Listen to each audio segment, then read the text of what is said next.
Hoy mga apo, napakainit.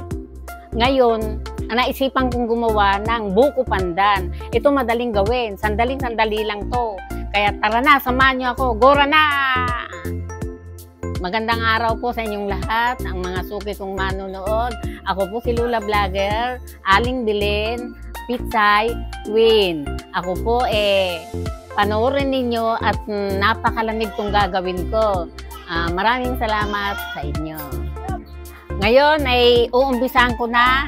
Gagawa tayo ng masarap na pampalamig. Alam niyo rin to, pero may mga version po ako na madali at sandaling-sandali lang.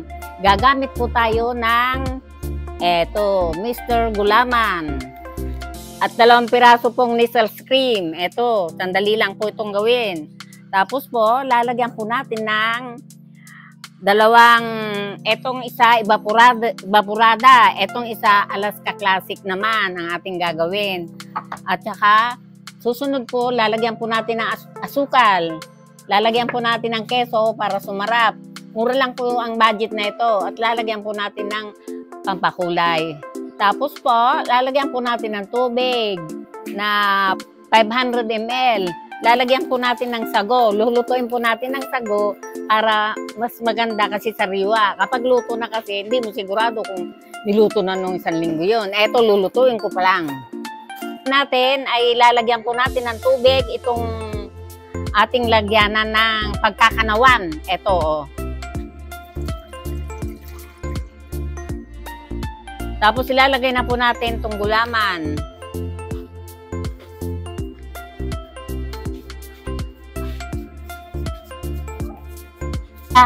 Tapos ihahalo na po natin yung asukal. Ayan, ang asukal. Hahaluin po natin hanggang sa malusaw yung nilagay ko na asukal para hindi po yun magbuo-buo. Lagyan po natin ng buko pandan na vanilya. Yun, imikos-mikos po natin para para magpantay yung kanyang Isasalang ko na po ito para makita ninyo na talagang niluluto ko talaga. Bubuksan na. Bantayan po natin mga kapatid at mga anak at mga apo. Babantayan po natin yan para halo-haloin natin para hindi mamuo. Kumukulo na. Kailangan po walang tigil lang halo para po hindi siya mamuo. Alam nyo rin to, di ba? Wow. Pag kumulo na, wag po natin patatagalin kulong-kulo. Sandali lang po ang kulo. Tapos po, ahunin na po natin. Isasalin na po natin dito sa isang lalagyan. Ibuhos na po natin ganyan. Nailagay na po natin sa hulmahan. Ilalagay na po natin sa ref para hanggang tumigas itong gulaman. Kung wala po kayong mabiling buko, sa palengke, yung sariwa pong buko, kasi kung minsan ang buko, panapanahon yan. Minsan mayroon, minsan hindi. At kung minsan po naman, malayo tayo sa bilihan ng palengke. Ngayon, pag nagmamadali, eto na po yung gagawin natin. Turuan ko kayong gumawa ng alternative na buko. Una muna natin ilalagay ay tubig. Tubig. Ito yung gagawin natin, ilalagay na po natin sa tubig. Mr. Gulaman na puti. Tapos po ito, asukal. Evaporada. Lalagay po natin.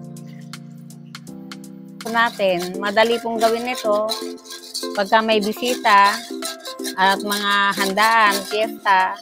Sandali lang, matipid pa. Po natin, katulad ng ginawa natin sa una, ito pangalawang na lulutuin po rin natin ito at antay natin na kumulo. Halo-haloin po natin para hindi siya mabuo-buo. Ituloy lang po ang halo natin. Pag kumulo na, isang kulo lang po ang gagawin natin dahil pagka matagal ang kulo, hindi maganda. Kailangan ang kulo lang.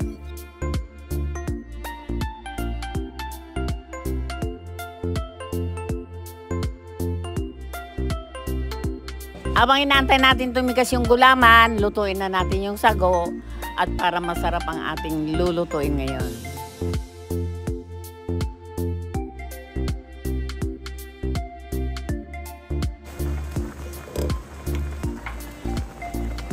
Inaantay natin na maluto yung sago, mag-iwan muna po tayo ng pansahog na keso.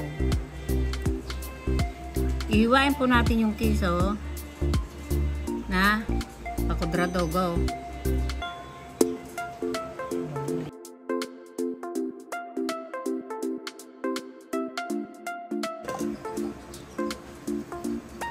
Hiwain po natin ng pakudradong maliliit.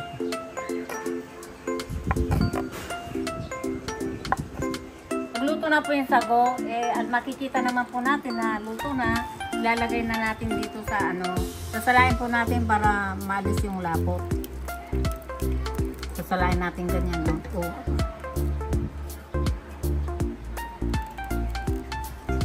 Ngayon, matigas na po yung ating gulaman. Hihiwain po na rin natin na pakudrado katulad ng kesong ginawa natin para magterno sila.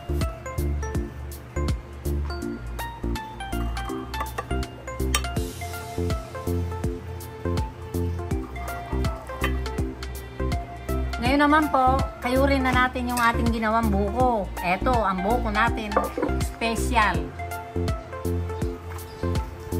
Gagamit po tayo ng ganito pangkayo sa buko natin na ginawa.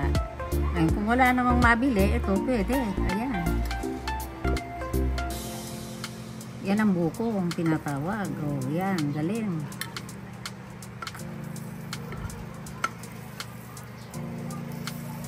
Yun naman, ang gagawin natin, pagsamasamahin natin sa isang mangkok na malaki na kahoy sa isang lalagyan.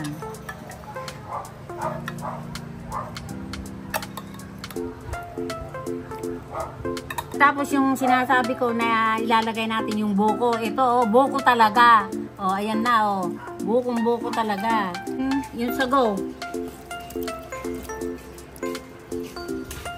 Kaya natin yung keso na ginadgad ko.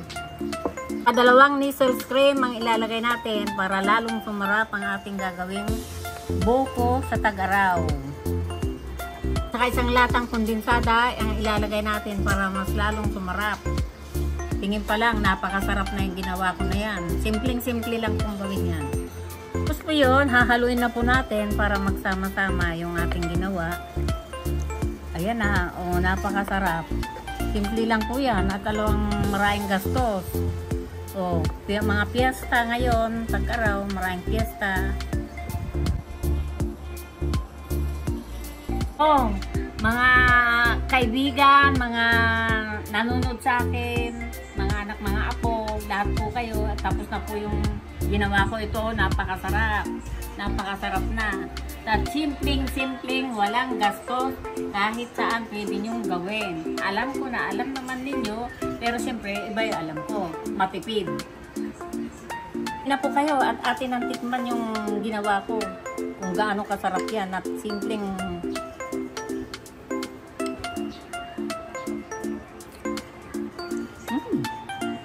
yummy! Sarap! Ready na!